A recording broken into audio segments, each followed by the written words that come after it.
केंद्रीय गृहमंत्री अमित शहांची मुख्यमंत्री आणि दोन्ही उपमुख्यमंत्र्यांसोबत बंद दाराआड चर्चा। बैठकीमध्ये पूरस्थितीचा आढावा घेतल्याची माहिती।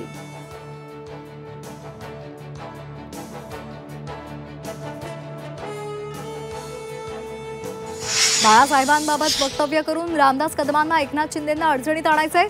सुषमा अंधारे यांचा रामदास कदमांवर टू द पॉइंट आरोप।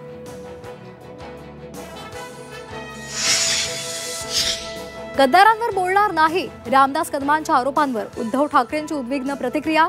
तर उद्धव ठाकरेच गद्दार, रामदास कदमांचा पलटवार।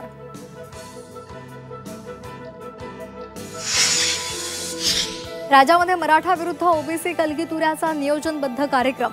झी 24 तासच्या विशेष कार्यक्रमात सुषमा अंधारे यांचा थेट आरोप। ओबीसींसोबत उभं राहायचं असेल तर सरकारमधून बाहेर पडा। अंधारेंचं नाव न घेता भुजबळांवर निशाणा।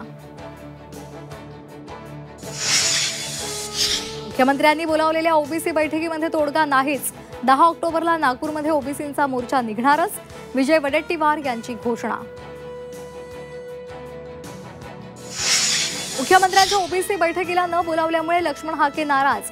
आज जेजुरीमध्ये मेळावा घेऊन पुढील आंदोलनाची घोषणा करणार।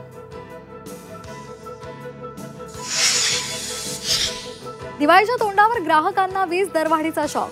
महावितरणने इंधन समायोजन शुल्क वाढवल्यामुळे आता प्रति युनिट 35 ते 95 पैसे अधिक द्यावे लागणार। इलेक्ट्रिक वाहनांच्या चार्जिंगही महागणार।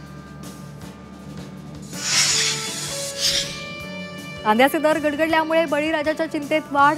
कांद्याला प्रति किलो अवघा 9 ते 15 रुपयांचा दर। आधी अतिवृष्टीनं झोडपलं, आता बाजारभावानं रडवलं।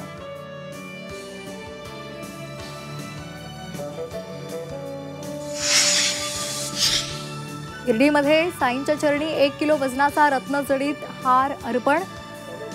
पुण्यतिथी उत्सवामध्ये आंध्र प्रदेशमधील साई भक्ताचं गुप्तदान।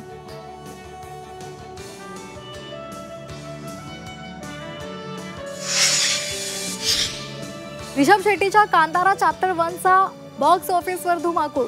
अवघ्या 3 दिवसांमध्ये 150 कोटींची कमाई। आज राष्ट्रपती भवनामध्ये स्पेशल स्क्रीनिंग।